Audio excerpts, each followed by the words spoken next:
कहते हैं पहाड़ों में हवा भी अगर जोर से चले तो उसकी गूंज कई किलोमीटर दूर तक जाती है। लेकिन 15 जून 2020 की रात लद्दाख की बर्फीली चोटियों में हवा नहीं, चीखें गूंज रही थी।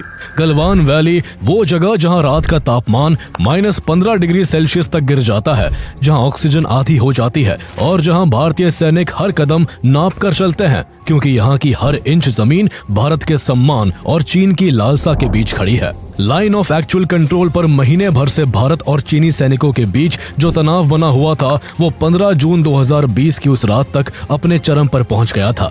6 जून की बैठक में इंडिया चाइना डिसएंगेजमेंट पर सहमत हुए थे और दोनों देशों ने डिसाइड किया था कि दोनों पीछे हटेंगे, टेंट्स हटाएंगे और सीमा पर शांति बनाए रखेंगे। मगर ग्राउंड रियलिटी कुछ और ही कहानी कहने वाली थी। किसी को अंदाजा नहीं था कि कुछ ही घंटों में गलवान वैली में भारत चीन सीमा पर पिछले 45 साल का सबसे खतरनाक संघर्ष होने वाला है।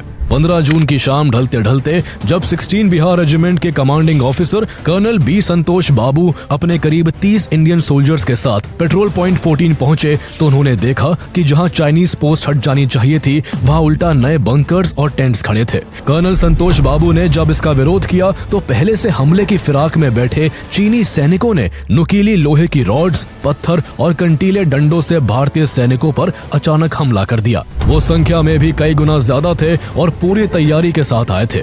अचानक हुए इस हमले से निहत्थे भारतीय जवानों को काफी नुकसान उठाना पड़ा और कई भारतीय सैनिक गंभीर रूप से घायल हो गए। लेकिन इसके बावजूद वो पीछे नहीं हटे। चीनी सैनिकों के हथियार छीनकर एक एक वार का जवाब देते हुए भारतीय जवान धीरे धीरे बढ़त बनाने लगे।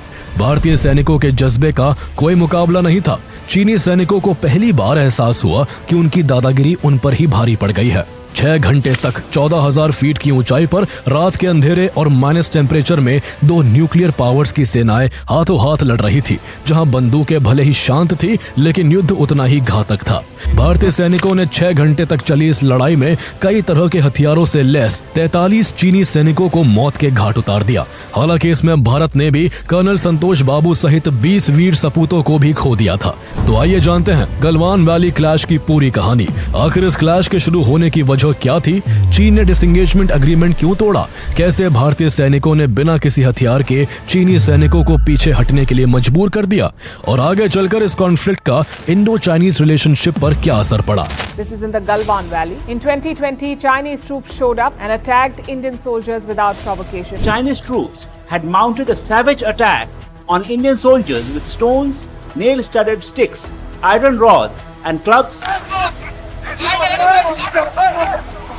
इससे पहले गलवान घाटी में कल रात चीनी और भारतीय सैनिकों के बीच खूनी झड़प हुई, जिसमें भारत के 3 जवान शहीद हो गए। कई चीनी सैनिक भी मारे गए हैं। At least 38 Chinese soldiers died, many of them by drowning in the Galwan River. China's official toll till date is just 4. When their troops tried to enter India, their diplomats and generals were talking de-escalation. Clearly, China was not sincere. 20th century में British India का northern border सीधे तिब्बत से लगता था, लेकिन उस समय तिब्बत की राजनीतिक स्थिति साफ नहीं थी। ग्राउंड पर तिब्बत अपनी सरकार चलाता था, लेकिन इंटरनेशनल डॉक्यूमेंट्स में उसे चिंग डायनेस्टी ऑफ चाइना की सुज़रेनिटी के तहत माना जाता था। इसका मतलब था कि तब तिब्बत पूरी तरह आजाद भी नहीं था और पूरी तरह चीन का हिस्सा भी नहीं था। इसी कंफ्यूजन के बीच ब्रिटिशर्स ने लद्दाख वाले हिस्से की बाउंड्री को फॉर्मल करने की कोशिश की। 1865 में ब्रिटिश सर्वेयर W.H. जॉनसन ने जॉनसन लाइन प्रपोज की, जिसके तहत पूरा अक्साई चिन भारत का हिस्सा था। ब्रिटिश इंडिया ने इस लाइन को अपने मैप्स में इस्तेमाल भी किया और तिब्बत ने भी इस बाउंड्री को माना। इस तरह ब्रिटिश इंडिया और तिब्बत के पर्सपेक्टिव से जॉनसन लाइन एक एक्सेप्टेड बाउंड्री थी, लेकिन चाइना इस बाउंड्री को नहीं मानता था। ब्रिटिशर्स चाइना को नाराज नहीं करना चाहते थे, क्योंकि उस दौरान रूस और ब्रिटेन के बीच द ग्रेट गेम नाम की राइवलरी चल रही थी और ब्रिटेन को डर था कि कहीं चीन रूस के साथ ना मिल जाए। ऐसे में ब्रिटिशर्स ने 1899 में चीन के पास मैकार्टनी मैकडॉनल्ड लाइन का प्रपोजल भेजा, जिसमें ब्रिटिश इंडिया ने अक्साई चीन का बड़ा हिस्सा चाइना को देने का सुझाव दिया। यह प्रपोजल ब्रिटिश इंडिया ने चाइना को औपचारिक रूप से भेजा था, लेकिन तिब्बत इस अग्रीमेंट का हिस्सा नहीं था। और सबसे इम्पोर्टेंट बात यह थी कि चाइना ने भी इस प्रपोजल को एक्सेप्ट नहीं किया था। यानी स्थिति ये बनी कि ब्रिटिश इंडिया और तिब्बत जॉनसन लाइन को मानते थे, जिसके तहत अक्साई चीन भारत का हिस्सा हुआ, मगर चीन ने ना तो जॉनसन लाइन को माना और ना ही मैकार्टनी मैकडॉनल्ड लाइन को एक्सेप्ट किया। चिंग डायनेस्टी के कोलैप्स होने के बाद 1912 में जब तिब्बत चीन के इन्फ्लुएंस से पूरी तरह आजाद हुआ तो ब्रिटिश इंडिया और तिब्बत के बीच 1914 में शिमला कन्वेंशन हुआ, जिसके तहत ईस्टर्न साइड में तिब्बत और ब्रिटिश इंडिया के बीच बॉर्डर लाइन तय हुई, जिसे मैकमैन लाइन कहा गया। ब्रिटिश इंडिया और तिब्बत दोनों की तरफ से इस बॉर्डर को पूरी तरह मान लिया गया था, लेकिन चाइना ने इस एग्रीमेंट को भी एक्सेप्ट नहीं किया। चीन हर बार अपनी असहमति जताता रहा, लेकिन इसके अलावा वो कुछ खास कर नहीं सका। मगर कहानी में मोड़ तब आया जब 1949 में माओ जेडोंग की लीडरशिप में people's republic of China (PRC) का फॉर्मेशन हुआ और उन्होंने 1950 में तिब्बत पर मिलिट्री इन्वेजन करके उसे चाइना में शामिल कर लिया।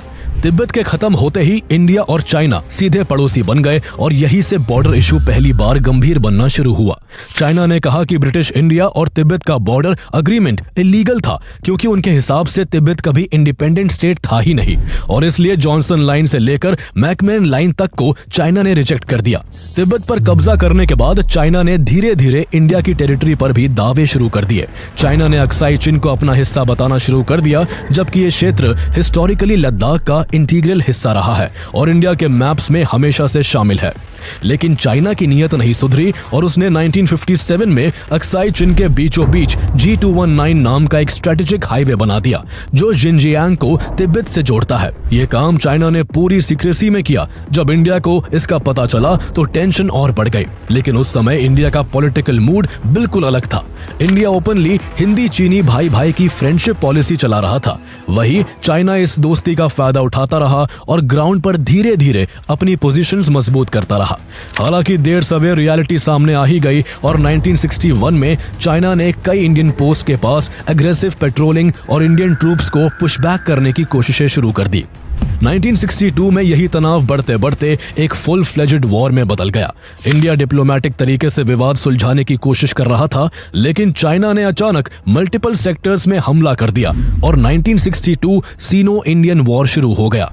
इस जंग में चीन की जीत हुई और उसने अक्साई चीन के करीब 38,000 स्क्वायर किलोमीटर हिस्से पर अपना कब्जा कर लिया। लेकिन चीन का अग्रेशन यही नहीं रुका। 5 साल बाद 1967 में चाइना ने ईस्टर्न साइड में नाथुला और चोला में घुसपैठ शुरू कर दी, लेकिन इस बार भारतीय जवानों ने उसे सीधा जवाब दिया। भारतीय सैनिकों ने चीनी सैनिकों को 3 किलोमीटर पीछे धकेल दिया और 350 से ज्यादा चाइनीज सोल्जर्स को मौत के घाट उतारकर चाइना को एक ह्यूमिलिएटिंग हार दी। लेकिन इसके बावजूद दोनों देशों के बीच कोई फॉर्मल बॉर्डर सेटलमेंट कभी नहीं हुआ, जिससे दोनों देशों के बीच म्यूचुअल डिस्ट्रस्ट बना रहा। भारत और चाइना के बीच line of actual control LAC एक डी फैक्टो बॉर्डर तो है, लेकिन ये कभी भी क्लियरली डिफाइन नहीं हुई। यहाँ कोई भी फिक्स लाइन नहीं है जिसे दोनों पक्ष एक जैसी मानते हो। LAC पर ना तो फिजिकल पिलर्स लगे हैं और ना ही कोई म्यूचुअली अग्रीड मैप मौजूद है जिससे पता चले कि कौन सी रेखा किसकी सीमा है। इंडिया ने कई बार कोशिश की कि चाइना के साथ बैठकर एक clear mutually agreed border line तय की जाए, लेकिन चाइना हमेशा इससे बचा। चाइना चाहता ही नहीं है कि LAC डिमार्केट हो, क्योंकि अनक्लियर बॉर्डर चाइना को टैक्टिकल एडवांटेज देता है। इसी एम्बिग्विटी का नतीजा ये हुआ कि पेट्रोलिंग रूट्स अलग हो गए, दोनों पक्ष अलग अलग जगहों को अपनी जमीन मानने लगे और इसी कंफ्यूजन के कारण LAC पर इंडिया और चीन के बीच कई बार झड़प हुई। ये झड़पें कभी फिर से एक बड़े युद्ध में ना बदल जाए, इसलिए इंडिया और चाइना ने साल 1993 में border peace and tranquillity agreement sign किया। इसमें तय हुआ कि दोनों देश LAC पर स्टेटस क्वो बनाए रखेंगे। बॉर्डर पर टकराव की पॉसिबिलिटी से बचने के लिए दोनों देशों की सेनाएं एक दूसरे की जमीन पर मिलिट्री बिल्डअप करने की कोशिश नहीं करेंगी और किसी भी गलतफहमी या तनाव को बातचीत के जरिए सुलझाया जाएगा। इसके 3 साल बाद 1996 में इंडिया और चाइना के बीच confidence building measures in the military field along the line of actual control नाम का एक और एग्रीमेंट हुआ। इसमें तय हुआ कि दोनों ही देश बॉर्डर के पास लिमिटेड सैनिक रखेंगे और बॉर्डर के बिल्कुल नजदीक खतरनाक वेपन्स जैसे टैंक और मिसाइल सिस्टम की तैनाती नहीं करेंगे। इसके अलावा इस एग्रीमेंट की सबसे इंपॉर्टेंट शर्त यह थी कि दोनों देशों की सेनाएं LAC के पास किसी भी कंडीशन में बंदूक, तोप या विस्फोटक हथियारों का इस्तेमाल नहीं करेंगी। इसके तहत फाइटर जेट, बॉम्बर या लड़ाकू हेलीकॉप्टर्स को बॉर्डर के ऊपर अननेसेसरी फ्लाई करने पर भी रोक लगा दी गई। इसके साथ ही रेगुलर फ्लैग मीटिंग की व्यवस्था की गई और कम्युनिकेशन चैनल स्टैब्लिश किया गया ताकि किसी भी विवाद को तुरंत बातचीत के जरिए सुलझाया जा सके। साल 2014 में नरेंद्र मोदी के प्राइम मिनिस्टर बनने के बाद इंडिया चाइना बाउंड्री इशू को लेकर बातचीत तेज हो गई। नरेंद्र मोदी और चाइनीज प्रेसिडेंट शी जिनपिंग के बीच साल 2020 तक 18 बार मुलाकात हुई, लेकिन इन बैठकों से दोनों देशों के बीच ट्रेड रिलेशन तो बेहतर हुए, मगर बॉर्डर डिस्प्यूट जस का तस बना रहा और उसमें कोई ठोस समाधान नहीं निकला। इसके उलट चाइना की ओर से LAC पर रह रहकर उकसावे वाली हरकतें बढ़ती ही गई। इसका एक बड़ा एग्जाम्पल साल 2017 में देखने को मिला, जब चाइना और इंडिया डोकलाम में एक बड़े स्टैंड ऑफ में उलझ गए जो 73 दिनों तक चला। इसके बाद भी हालात शांत नहीं हुए। साल 2019 में इंडिया ने चाइनीज आर्मी की ओर से 660 LAC वायोलेशंस और 108 एरियल वायोलेशंस ऑफिशियली रिपोर्ट किए गए। ये नंबर साफ दिखाते हैं कि चाइना जानबूझकर प्रेशर टैक्टिक्स इस्तेमाल कर रहा था और बॉर्डर पर सिचुएशन लगातार खराब होती जा रही थी। इंडिया ये बात समझ चुका था कि अगर उसे चाइना को इफेक्टिवली काउंटर करना है तो उसे LAC के पास अपना मजबूत इंफ्रास्ट्रक्चर डेवलप करना ही पड़ेगा। इसके बाद इंडिया ने कई स्ट्रेटेजिक प्रोजेक्ट शुरू किए, जिनमें से एक 255 किलोमीटर लंबा दरबुक-श्योक DBO रोड भी था, जो लेह को LAC से केवल 9 किलोमीटर दूर स्थित दौलत बेग ओल्डी DBO से जोड़ता है। वैसे तो इस रोड का काम असल में साल 2000 में ही शुरू हो चुका था और ये 2012 में ही बनकर तैयार हो जाना चाहिए था, लेकिन अलग अलग कारणों से इसमें लगातार डिले होता गया। ऐसे में इंडियन गवर्नमेंट ने साल 2019 में इसके कंस्ट्रक्शन को तेज किया और इसे 1 साल के भीतर तैयार करने का टारगेट रखा। DBO श्योक और काराकोरम पास के बीच स्थित है। ये इलाका 16,000 फीट से ज्यादा की ऊंचाई पर है और ये जगह भारत का एक इम्पोर्टेंट एडवांस लैंडिंग ग्राउंड भी है, जहां से Indian air force crucial supplies drop करती है। ऐसे में इस रोड के ऑपरेशनल होते ही इंडिया को अक्साई चिन, चिपचैप रिवर और जीवन नल्ला जैसे सेंसिटिव क्षेत्रों में चाइनीज एक्टिविटीज पर कड़ी नजर रखने का बड़ा स्ट्रेटेजिक एडवांटेज मिलने वाला था। साथ ही यहाँ इंडियन ट्रूप्स की डिप्लॉयमेंट भी पहले की तुलना में कई गुना तेज हो जाने वाली थी। दरबुक-श्योक DBO रोड की एक ब्रांच गलवान वैली की ओर भी जाती है और यही चाइना का असली विरोध शुरू हुआ। यूं तो इंडियन ट्रूप्स पहले भी गलवान वैली तक पेट्रोलिंग करती थी, लेकिन इस बार चाइना अच्छी तरह समझ चुका था कि इस बार इंडिया परमानेंट रोड एक्सेस बना रहा है, जिससे इस क्षेत्र में इंडियन प्रेजेंस फ्यूचर में और मजबूत हो जाएगी। ये बात चाइना की रणनीति के बिल्कुल खिलाफ थी और वो इसे किसी भी कीमत पर पूरा होने नहीं देना चाहता था। यही वजह थी कि चाइना ने LAC के पास अपने मिलिट्री बेसिस में artillery guns, infantry combat vehicles और हेवी मिलिट्री इक्विपमेंट की तैनाती अचानक बढ़ा दी। एक तरफ इंडिया था जो इस रोड को अपने बॉर्डर के भीतर इंफ्रास्ट्रक्चर डेवलपमेंट बताकर इसे अपना सोवरेन राइट कह रहा था, तो वही चाइना इसे अपनी टेरिटोरियल इंटीग्रिटी के लिए थ्रेट बता रहा था। ऐसे में जल्द ही ये डिसएग्रीमेंट्स दोनों देशों के बीच एक बड़ी क्लैश की वजह बनने वाले थे। कई दौर की बातचीत के बाद भी हालात नॉर्मल नहीं हो सके और चाइना अपनी पहले वाली पोजीशन पर वापस लौटने को तैयार नहीं हुआ। ऐसे में इंडिया ने ईस्टर्न लद्दाख में अपने स्टेटस क्वो को रिस्टोर करने के लिए ऑपरेशन स्नो लेपर्ड शुरू कर दिया, ताकि स्ट्रेटेजिक हाइट्स को कंट्रोल में रखा जा सके और इस पूरे सेक्टर में इंडिया की मिलिट्री पोजीशन मजबूत रहे। इसके बाद इंडियन आर्मी ने हाई ऑल्टीट्यूड माउंटेन वॉरफेयर के स्पेशलिस्ट को तैयार करना शुरू किया। 3 महीनों की तैयारी के बाद 16 बिहार रेजिमेंट, 3 पंजाब रेजिमेंट और कई आर्टिलरी यूनिट्स को ईस्टर्न लद्दाख के की पेट्रोलिंग पॉइंट्स की निगरानी में तैनात कर दिया गया। इन रेजिमेंट्स के सैनिकों को अलग अलग टीमों में बांटा गया और हर टीम को स्पेसिफिक टास्क्स जैसे हाइट वाले पॉइंट्स को सिक्योर करने, सस्टेनेबल सप्लाई लाइन मेंटेन रखने और ऑब्जर्वेशन पोस्ट स्टैब्लिश करने का काम सौंप दिया गया। इस तरह अर्ली 2020 तक इंडिया और चाइना दोनों ने LAC पर खासकर ईस्टर्न लद्दाख में अपनी पेट्रोलिंग बढ़ा दी। दरबुक-श्योक DBO रोड को लेकर गलवान वैली में तनाव तो था ही, उसके साथ पंगोंग सो लेक और हॉट स्प्रिंग्स के पेट्रोल रूट्स पर भी दोनों देशों की सेनाओं के बीच टकराव बढ़ गया। चाइनीज ट्रूप्स लगातार फिंगर एरियाज में घुसने की कोशिश कर रहे थे, जबकि ये इलाके लंबे समय से इंडियन पेट्रोल रूट का हिस्सा रहे हैं। नो फायर आर्म्स एग्रीमेंट की वजह से यहाँ फायरिंग तो नहीं हुई, लेकिन ग्राउंड पर ब्लॉकिंग, पुशिंग, एल्बोइंग और फिजिकल ऑब्स्ट्रक्शन रोज की बात बन गए थे। इसी बीच मई 2020 में चाइनीज ट्रूप्स की मोबिलाइजेशन अचानक और तेज हो गई, जिससे LAC पर टेंशन और बढ़ गई। लेकिन इंडिया और चाइना दोनों की गवर्नमेंट बाहरी तौर पर यही कहती रही कि बॉर्डर पर सब कुछ ठीक है। हालांकि 10 मई 2020 को द ट्रिब्यून और हिंदुस्तान टाइम्स जैसे कुछ न्यूज़पेपर्स ने रिपोर्ट छापी कि ईस्टर्न लद्दाख और नॉर्थ सिक्किम में इंडियन आर्मी और चाइनीज आर्मी के बीच हैंड टू हैंड क्लैश हुआ है, जिसमें दोनों तरफ के सैनिक घायल हुए। इंडियन मीडिया में यह भी दावा चल रहा था कि इस झड़प में 72 इंडियन सोल्जर्स इंजर्ड हुए। वहीं British newspaper the daily telegraph ने तो ये तक लिख दिया कि चाइना ने 60 स्क्वायर किलोमीटर्स की इंडियन पेट्रोल टेरिटरी को कैप्चर कर लिया है। हालात इतने बिगड़ गए कि 4 दिन बाद Indian army chief general Manoj Mukund Naravane को सामने आकर कहना पड़ा कि ये रिपोर्ट्स गलत है और ग्राउंड सिचुएशन उतनी ड्रामेटिक नहीं है जितनी बताई जा रही है। लेकिन ये बयान बस कुछ दिन ही चल पाता है। केवल एक हफ्ते बाद 21 मई को चाइनीज ट्रूप्स गलवान वैली में इंडियन टेरिटरी के अंदर तक घुस आए और दरबुक श्योक DBO रोड के विरोध में वहां 70-80 टेंट्स लगा दिए। विवाद यही नहीं थमा। 24 मई को चाइनीज सोल्जर्स ने इंडिया के हॉट स्प्रिंग्स, पेट्रोल पॉइंट 14 और पेट्रोल पॉइंट 15 में घुसपैठ की और LAC के 3 किलोमीटर अंदर आकर टेंट्स लगा दिए। इंडिया ने भी तुरंत रिस्पॉन्स दिया और चाइनीज ट्रूप्स से करीब आधा किलोमीटर की दूरी पर अपने ट्रूप्स तैनात कर दिए। अप्रैल मई 2020 के फेस ऑफ्स के दौरान इंडिया ने कई जगह चाइनीज ट्रूप्स को फिजिकली ब्लॉक किया, जो पिछले 50-60 सालों में रेयर था और चाइना के लिए ह्यूमिलिएटिंग था। जून के फर्स्ट वीक तक हालात इतने खराब हो गए कि इसे संभालने के लिए दोनों देशों के सीनियर मिलिट्री कमांडर्स और डिप्लोमेट्स को 6 जून 2020 को लद्दाख में एक 7 घंटे लंबी मीटिंग करनी पड़ी। मीटिंग में तय हुआ कि दोनों ही देशों की सेनाएं पेट्रोल पॉइंट 14 से 2 किलोमीटर पीछे हट जाएंगी। चाइना LAC पर तैनात अपने करीब 1000 सैनिकों को भी पीछे हटाने के लिए तैयार हो गया। मीटिंग के बाद दोनों देशों के मिलिट्री ऑफिशियल्स की ओर से जारी किए गए स्टेटमेंट से ऐसा लग रहा था कि पास्ट इंसिडेंट्स की तरह यह मामला भी शांत हो जाएगा। इस मीटिंग के तुरंत बाद चाइना ने पेट्रोल पॉइंट 14 पर लगाए अपने टेंट्स कुछ दिनों के लिए हटा भी दिए, लेकिन ये सिर्फ चाइना की एक और धोखेबाज चाल थी, क्योंकि कुछ ही दिनों में उसने उसी जगह नए टेंट्स लगा दिए जो सीधे सीधे मिलिट्री प्रोटोकॉल और कॉन्फिडेंस बिल्डिंग मेजर्स का वायोलेशन था। 15 जून 2020 को 16 बिहार रेजिमेंट के कमांडिंग ऑफिसर कर्नल B संतोष बाबू अपने लगभग 30 सैनिकों के साथ पेट्रोल पॉइंट 14 पहुंचे। उन्हें यह देखना था कि चाइना ने 6 जून की बैठक में जो डिसएंगेजमेंट टर्म्स मानी थी, क्या उन पर अमल हुआ है या नहीं। समझौते के मुताबिक चाइनीज ट्रूप्स को अपने सभी टेम्पररी स्ट्रक्चर्स, टेंट्स और ऑब्जर्वेशन पोस्ट हटाने थे। लेकिन जैसे ही भारतीय जवान गलवान रिवर के मोड़ पर पहुंचे, उन्हें दिखाई दिया कि चीनियों ने कई स्ट्रक्चर्स दोबारा खड़े कर दिए हैं। ये हरकत सीधी सीधी उकसावे जैसी थी।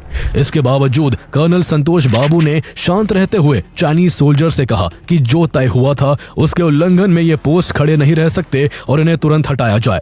लेकिन जवाब में चाइनीज सोल्जर्स ने बदतमीजी शुरू कर दी। उनमें से एक सैनिक कर्नल संतोष बाबू की तरफ दौड़ा और उनको गालियां देते हुए उन्हें जोर से धक्का दे दिया। कर्नल संतोष बाबू एक पल के लिए लड़खड़ा गए, जिससे उनके जवानों का धैर्य टूट गया। अपने कमांडिंग ऑफिसर की बेइज्जती वो कतई बर्दाश्त नहीं कर सकते थे। अगले ही पल भारतीय सैनिक चीनियों पर टूट पड़े और छोटी सी बहस कुछ ही सेकंड में भयंकर हाथापाई में बदल गई। भारतीय जवानों ने वहां मौजूद चाइनीज ऑब्जर्वेशन पोस्ट को पूरी तरह तोड़कर उसमें आग लगा दी। भारतीय सैनिकों की इस कार्रवाई से चीन के सैनिक डर गए और संख्या कम होने के कारण वो पीछे हट गए। जहां बाकी भारतीय जवानों को लगा कि चीनी सैनिक अब यहां वापस नहीं आएंगे, वहीं कर्नल संतोष बाबू को यह अंदाजा हो गया था कि चीनी सैनिक इस अपमान का जवाब जरूर देंगे। जैसा उन्होंने सोचा था, बिल्कुल वैसा ही हुआ। रात के अंधेरे का फायदा उठाकर चीनी सैनिक करीब 300 से 400 की संख्या में लौट आए। वो इस बार पूरी तैयारी से आए थे। उनके हाथों में आयरन रॉड्स, बड़े stones, spiked clubs, barbed wire wrapped rods और कई तरह के इम्प्रोवाइज्ड वेपन्स थे। कई सैनिकों ने बुलेट प्रूफ जैकेट्स पहन रखी थी। साफ झलक रहा था कि चाइना ने एक क्लैश पहले से प्लान कर रखा था। जैसे ही वो पास आए, उन्होंने भारतीय सैनिकों पर बड़े बड़े नुकीले पत्थरों की बौछार शुरू कर दी। कुछ ही सेकंड बाद दोनों देशों के जवानों के बीच 14,000 फीट की ऊंचाई पर मौजूद गलवान की संकरी पहाड़ियों पर एक भयंकर हैंड टू हैंड कॉम्बैट शुरू हो गया। एक तरफ बिना हथियारों के लगभग 30 इंडियन सोल्जर्स थे और दूसरी तरफ करीब 300 से 400 चाइनीज ट्रूप्स थे, जो आयरन रॉड्स और बार्ब्ड वायर क्लब से लैस थे। कहा जाता है कि उनके पास कुछ इलेक्ट्रोमैग्नेटिक स्टन टाइप्स डिवाइसेस भी थे जिनका इस्तेमाल वो भारतीय सैनिकों को नुकसान पहुंचाने के लिए कर रहे थे। इसके बावजूद भारतीय जवानों की नसों में देश रक्षा का जज्बा उबाल मार रहा था। कभी कीलें भारतीय सैनिकों के शरीर में चुभ जाती तो कभी पत्थरों की चोट से उनका शरीर बुरी तरह लहूलुहान हो जाता, लेकिन फिर भी भारतीय सैनिक 1 इंच भी पीछे नहीं हटे। घायल होने के बाद भी भारतीय सैनिक मौका देखते ही चाइनीज सैनिकों के डंडे और लोहे की रॉड्स पकड़ लेते और अपने बाहुबल से उन्हें छीनकर उनके हथियारों से उन पर ही प्रहार कर देते। कर्नल संतोष बाबू एक अद्भुत लीडरशिप का एग्जाम्पल देते हुए पूरे जोश के साथ अपनी टुकड़ी का नेतृत्व कर रहे थे। वो लड़ाई में सबसे आगे थे और पटक पटक के चीनियों को धूल चटा रहे थे। लेकिन रात करीब 9 बजे लड़ाई के बीच चाइनीज सोल्जर्स ने एक बड़ा स्टोन कर्नल संतोष बाबू की तरफ फेंका जो उनके सिर पर जोर से लगा। वो बुरी तरह घायल होकर गलवान रिवर की तेज धार में गिर गए और फिर वीरगति को प्राप्त हो गए। कुछ ही देर में 2 और भारतीय सैनिक शहीद हो गए। अपने कमांडिंग ऑफिसर और 2 साथियों की शहादत देखकर भारतीय सैनिकों का गुस्सा काबू से बाहर हो गया। उन्होंने पूरी ताकत से पलटवार किया और कई चाइनीज सोल्जर्स को नीचे गिरा दिया, लेकिन इतनी बड़ी संख्या के सामने टिक पाना मुश्किल था। भारतीय जवानों ने अपने नजदीकी मिलिट्री पोस्ट से तुरंत रीइंफोर्समेंट्स की मांग की जो सिर्फ 3 किलोमीटर दूर था। कुछ ही देर में लगभग 200 इंडियन सोल्जर्स रीइंफोर्समेंट के रूप में वहां पहुंच गए। उनके आने से लड़ रहे सैनिकों को एक नई ताकत मिली और लड़ाई फिर तेज हो गई। इसके बाद भारतीय जवान चीनी सैनिकों पर भारी पड़ने लगे। भारतीय जवानों ने इतनी बहादुरी से लड़ाई लड़ी कि चीनियों की रूह कांप गई। उन्होंने चीनी सैनिकों को पकड़ पकड़ कर पटकना शुरू कर दिया। चीनियों के कील लगे डंडों और आयरन रॉड्स का जवाब देने के लिए भारतीय जवानों ने अपनी राइफलों में बेयोनेट्स लगा लिए और चीनी सैनिकों पर लगातार वार करना शुरू कर दिया। चीन के सैनिकों को उनका ही वायलेंट होना भारी पड़ गया था। चीनी सैनिकों को एहसास हो गया था कि उनका सामना ऐसे जाबाज भारतीय जवानों से हो रहा है जो अपनी मातृभूमि की रक्षा के लिए कितना विकराल रूप ले सकते हैं।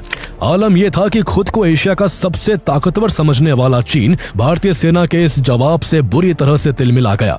गलवान वैली का नैरो एंड स्टीप टेरेन इस संघर्ष को और भी जानलेवा बना रहा था। रात पड़ते ही फ्रीजिंग टेम्परेचर्स और हाई एल्टीट्यूड कंडीशंस में हाइपोथर्मिया और शॉक का खतरा भी बढ़ गया। चूंकि वह भारी अंधेरा था, इसलिए लड़ाई करते हुए कई सैनिक सीधे 14,000 फीट से नीचे गिर जा रहे थे, तो कई सैनिक गलती से LAC को क्रॉस कर जा रहे थे। ऐसे में दोनों ही तरफ से एक दूसरे के जवानों को बंदी भी बनाया जा रहा था।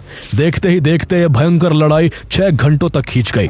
इस लड़ाई में भारत के कुल 20 जवान शहीद हुए, लेकिन बदले में भारतीय सैनिकों ने कम से कम 43 चाइनीज सोल्जर्स को मार गिराया और बहुत से चीनी सैनिकों को बुरी तरह घायल कर दिया। अंत में कैजुअलिटीज बढ़ने के कारण दोनों देशों के मिलिट्री ऑफिशियल्स ने 16 जून की सुबह से पहले मुकाबला रोकने, बॉडीज रिकवर करने और घायल सैनिकों को इवैक्यूएट करने पर सहमति बना ली। बाद में एक मेजर जनरल लेवल टॉक हुई जिसमें दोनों तरफ की कस्टडी में लिए गए सैनिकों को वापस लौटाने का फैसला हुआ। गलवान की लड़ाई ऐसी थी जहां बंदूकें तो नहीं चली, लेकिन लड़ाई किसी जंग से कम नहीं थी। इस लड़ाई में भारतीय सैनिकों ने दुनिया को दिखा दिया कि सीमा पर खड़ा भारतीय जवान अगर निहत्था भी हो तो भी वो पीछे नहीं हट सकता और वो अपने बल पर ही आखिरी सांस तक लड़ाई लड़ेगा। शुरुआत में दोनों ही तरफ के कई सैनिकों का पार्थिव शरीर नहीं मिल सका, क्योंकि या तो वो लड़ाई करते हुए अंधेरे में पहाड़ से नीचे गिर गए थे या फिर उनका शरीर गलवान रिवर में बहकर कई किलोमीटर दूर चला गया था। इसी नदी में कर्नल बी संतोष बाबू का शरीर भी बह गया था। उनकी बॉडी को बाद में रेस्क्यू टीम ने रिकवर किया और 18 जून को उन्हें पूरे सैन्य सम्मान के साथ अंतिम विदाई दी गई। कोविड-19 महामारी के बावजूद उनके अंतिम संस्कार में हजारों लोग शामिल हुए और उन्हें विदाई देते समय सभी की आंखें दुख से नम थी और सीना गर्व से चौड़ा था। कर्नल संतोष बाबू का जन्म 13 फरवरी 1983 को तेलंगाना के सूर्यापेट जिले में हुआ था। शुरुआती पढ़ाई श्री सरस्वती शिशु मंदिर स्कूल से करने के बाद आगे की पढ़ाई उन्होंने कोरुकोंडा के सैनिक स्कूल से की। सैनिक स्कूल से निकलने के बाद उन्हें भारतीय सेना में जाने का जुनून था, इसलिए उन्होंने नेशनल डिफेंस एकेडमी NDA का एग्जाम पास करके दिसंबर 2000 में NDA ज्वाइन किया। फिर इंडियन मिलिट्री एकेडमी में ट्रेनिंग ली और फिर 10 दिसंबर 2004 को उन्हें 16 बिहार रेजिमेंट में लेफ्टिनेंट के तौर पर कमीशन मिला। 16 बिहार रेजिमेंट अपनी बहादुरी और डिसिप्लिन के लिए जानी जाती है और संतोष बाबू ने भी इसी परंपरा को आगे बढ़ाया। उनकी पहली पोस्टिंग जम्मू में हुई, जहां उन्होंने घातक platoon commander, anti tank platoon commander और राइफल कंपनी कमांडर जैसे कई इंपॉर्टेंट रोल्स में आउटस्टैंडिंग परफॉर्मेंस दिया। काउंटर इंसर्जेंसी और काउंटर इन्फिल्ट्रेशन ऑपरेशंस के जबरदस्त एक्सपीरियंस इंटेलिजेंस ने उन्हें एक काम, शार्प माइंडेड और बैटलफील्ड टेस्टेड ऑफिसर बना दिया। सॉफ्ट स्पोकन और काम नेचर के बावजूद कर्नल संतोष बाबू एक एक्सेप्शनल लीडर थे जो हमेशा सबसे आगे से लीड करते थे। वो हर सिचुएशन में अपने जवानों के साथ खड़े रहने और खुद पहले खतरे में उतरने के लिए जाने जाते थे। गलवान वैली में भी वो सबसे आगे रहे और देश के लिए लड़ते हुए शहीद हो गए। अगर वो चाहते तो दुश्मन की ज्यादा संख्या को देख पीछे हटकर अपनी जान बचा सकते थे, लेकिन उन्हें चीन की सेना के अंदर ये खौफ पैदा करना था कि कम संख्या में होने के बावजूद भारतीय जवान जान हथेली पर लेकर देश की रक्षा के लिए डटकर खड़े रहेंगे। इसके बाद जहां एक तरफ इंडिया ने ऑफिशियली एक्सेप्ट किया कि गलवान वैली क्लैश में उसके 20 जवान शहीद हुए हैं, वहीं दूसरी ओर चाइनीज गवर्नमेंट ने शुरू में अपने सैनिकों की कैजुअलिटीज को पूरी तरह छुपाने की कोशिश की। उसने दावा किया कि इस क्लैश में उसका एक भी सैनिक नहीं मारा गया, लेकिन कुछ दिनों बाद फॉरेन मीडिया की रिपोर्ट्स ने चाइना के इस झूठ को पूरी तरह उजागर कर दिया। ऑस्ट्रेलियन न्यूज़पेपर द क्लैक्सॉन की इन्वेस्टिगेटिव रिपोर्ट में 38 चाइनीज सोल्जर्स मारे जाने की बात कही गई, जबकि रूस की सरकारी न्यूज एजेंसी टैस ने अपनी रिपोर्ट में चाइना के 43 सैनिकों के मारे जाने का दावा किया। रूस की इस रिपोर्ट के बाद पहली बार चाइना ने गलवान की लड़ाई में अपने नुकसान को स्वीकार किया, लेकिन फिर भी उसने असली संख्या छुपाने की कोशिश करते हुए सिर्फ ये कहा कि उसके केवल 4 सैनिक मारे गए थे। इससे साफ था कि चाइना ने बाद में भी अपनी बात से भी पलटते हुए गलत आंकड़ा ही दिया और अपनी हार को छुपाने की कोशिश की। चीन ने एक और झूठ फैलाया कि टकराव LAC के चीन वाले हिस्से में हुआ था। इससे चीन दुनिया के आगे ये नैरेटिव बनाना चाहता था कि भारत ने उसके हिस्से में आकर लड़ाई शुरू की, लेकिन भारत ने चीन के इस झूठे दावे को पूरी तरह से खारिज कर दिया और कहा कि ये क्लैश LAC के भारतीय हिस्से में हुआ था। ग्लोबली इस क्लैश ने एक बड़ी चिंता पैदा कर दी क्योंकि दोनों ही देश न्यूक्लियर पावर्स है।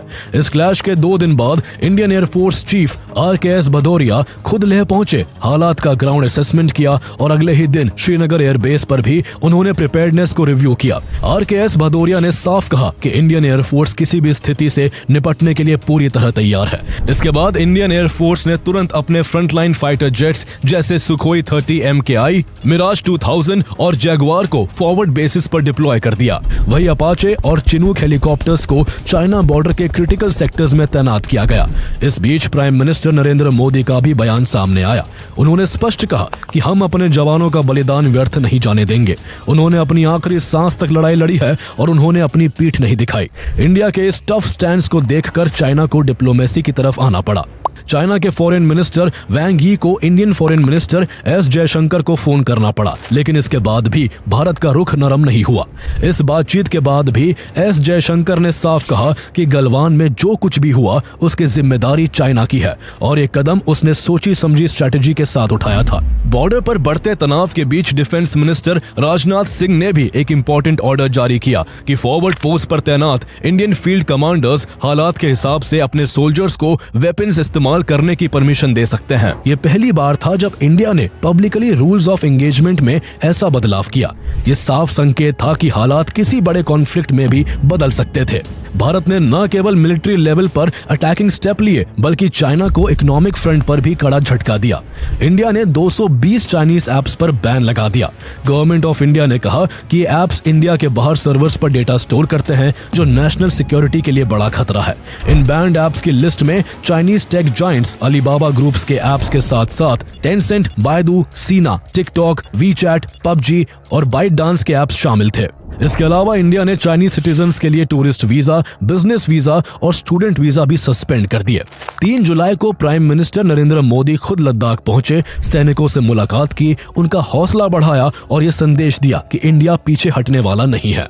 इस तरह गलवान क्लैश के 2 महीने बाद भी चाइना और इंडिया के बीच सीमा पर भारी तनाव बना हुआ था और डिसएंगेजमेंट की प्रक्रिया बेहद धीमी थी।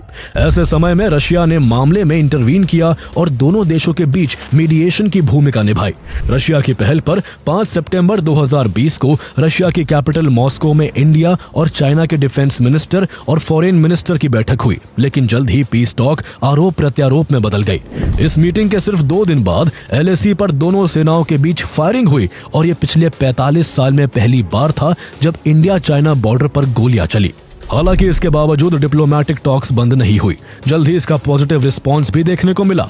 22 सितंबर 2020 को दोनों देशों ने गलवान वैली क्लैश के बाद पहला जॉइंट स्टेटमेंट जारी किया कि वे बॉर्डर पर एडिशनल ट्रूप्स नहीं भेजेंगे। लेकिन ग्राउंड रियलिटी ये थी कि दोनों ही सेनाएं अभी भी गलवान और आसपास के क्षेत्रों से पीछे नहीं हटी थी। 26 जनवरी 2021 को रिपब्लिक डे के अवसर पर इंडियन गवर्नमेंट ने गलवान वैली में शहीद हुए सभी सैनिकों को ऑनर किया। इस क्लैश में बेहद चैलेंजिंग सिचुएशन में भी अपने सैनिकों के साथ मरते दम तक डटे रहने के लिए कर्नल संतोष बाबू को मरणोपरांत इंडिया का second highest war time gallantry decoration Mahavir चक्र देकर सम्मानित किया, जबकि नायब सूबेदार नुदुराम सोरेन, हविलदार के पलानी, हविलदार तेजिंदर सिंह, नायक दीपक सिंह और गुरतेज सिंह को वीर चक्र से नवाजा गया। इसके अलावा सूबेदार संजीव कुमार को कीर्ति चक्र, मेजर अनुज सूद, राइफलमैन प्रणब ज्योति दास और पैराट्रूपर सोनम सेरिंग तमांग को शौर्य चक्र प्रदान किए गए। ये ऑनर्स आमतौर पर युद्ध के समय दिए जाते हैं और इससे पहले इस तरह के ऑनर्स 1999 के कारगिल वॉर के दौरान ही दिए गए थे।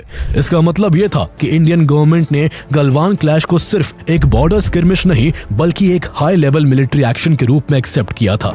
इधर दोनों देशों के बीच जारी बातचीत ने रंग दिखाया और गलवान वैली क्लैश के करीब 10 महीने बाद 10 फरवरी 2021 को दोनों देशों ने पंगोंग सो एरिया से अपनी सेना को पीछे हटाने की प्रक्रिया शुरू कर दी, जिससे आखिरकार कई महीनों से जारी टेंस सिचुएशन खत्म हो गई। इस क्लैश ने इंडिया को एक बात साफ समझा दी कि चाइना कभी एक भरोसेमंद पड़ोसी नहीं हो सकता। 2022 में भी ये बात फिर से साबित हुई। दिसंबर 2022 में अरुणाचल प्रदेश के तवांग सेक्टर के यांगसी एरिया में एक और बड़ा फेस ऑफ हुआ। 300 चीनी सैनिकों ने यहां से भारतीय पोस्ट को हटाने के लिए घुसपैठ कर दी, लेकिन भारतीय जवानों ने इसका मुंह तोड़ जवाब दिया और हालात ये हो गए कि चीनी सैनिकों को अपना बोरिया बिस्तर तक छोड़कर भागना पड़ा। इस क्लैश में दोनों तरफ से कई सैनिक घायल हुए, लेकिन भारत ने साफ संदेश दिया कि अब कोई भी चीनी साजिश सफल नहीं होगी। इस बीच डिप्लोमेटिक लेवल पर भी भारत की चाइना पॉलिसी लगातार बोल्ड बनी रही। इसका नतीजा ये हुआ कि अक्टूबर 2024 में भारत और चीन LAC पर 2020 से पहले की स्थिति को रिस्टोर करने के लिए सहमत हो गए।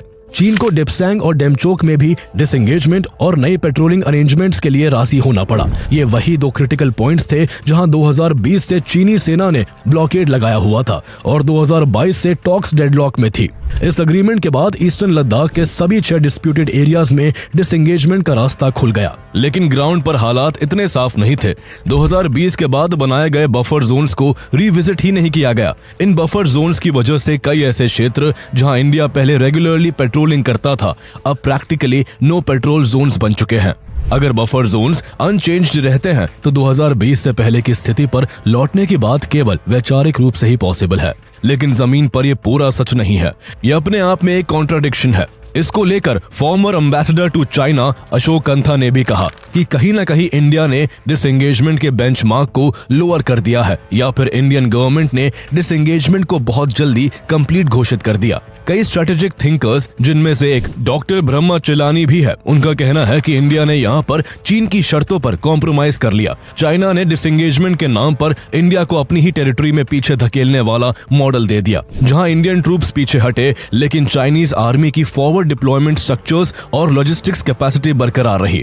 इस वजह से LAC पर चाइना का लेवरेज कम नहीं हुआ बल्कि कई सेक्टर्स में और बढ़ गया। लेकिन 2025 में चाइना ने एक बार फिर दिखा दिया कि उसके साथ किसी भी तरह का नॉर्मलाइजेशन कभी स्थायी नहीं हो सकता। नवंबर 2025 में अरुणाचल प्रदेश की एक इंडियन सिटीजन प्रेमा वोंग थोंगडॉक को शंघाई प्यूडोंग एयरपोर्ट पर चीनी अधिकारियों ने करीब 18 घंटे तक डिटेन करके रखा। वो लंदन से जापान जा रही थी और शंघाई सिर्फ उनका ट्रांजिट हॉल था, लेकिन चाइनीज इमिग्रेशन ने उनके इंडियन पासपोर्ट को इनवैलिड बता दिया क्योंकि उनके पासपोर्ट पर बर्थ प्लेस अरुणाचल प्रदेश लिखा था। चाइनीज ऑफिशियल्स ने उनसे कहा कि अरुणाचल प्रदेश चाइना का हिस्सा है, इसलिए उनका पासपोर्ट वैलिड नहीं माना जा सकता। चाइना अरुणाचल प्रदेश को अपनी टेरिटरी बताकर साउथ तिब्बत कहता है, जबकि इंडिया बार बार स्पष्ट कर चुका है कि अरुणाचल प्रदेश भारत का अभिन्न हिस्सा है और इस पर चीन का कोई क्लेम नहीं चलता। यह हरासमेंट दिखाता है कि चाइना डिप्लोमेटिक टॉक्स के बावजूद अपने टेरिटोरियल फॉल्स नैरेटिव को आगे बढ़ाने का कोई मौका नहीं छोड़ता। इस इंसिडेंट के खिलाफ इंडिया ने स्ट्रॉन्ग डिप्लोमेटिक प्रोटेस्ट दर्ज कराया और साफ कहा कि चाइना की यह हरकत अनएक्सेप्टेबल है और इंटरनेशनल ट्रैवल नॉर्म्स का सीधा उल्लंघन है। आज इंडिया चाइना रिलेशंस को कोल्ड पीस कहना ज्यादा सही होगा, यानी कि दोनों ना तो ओपन वॉर में घुसना चाहते हैं, लेकिन दोनों में फ्रेंडशिप भी नहीं हो सकती। ऐसे में गलवान वैली क्लैश इंडिया के लिए एक रिमाइंडर है कि चाइना से निपटने के लिए भारत को हमेशा अलर्ट रहने की जरूरत है।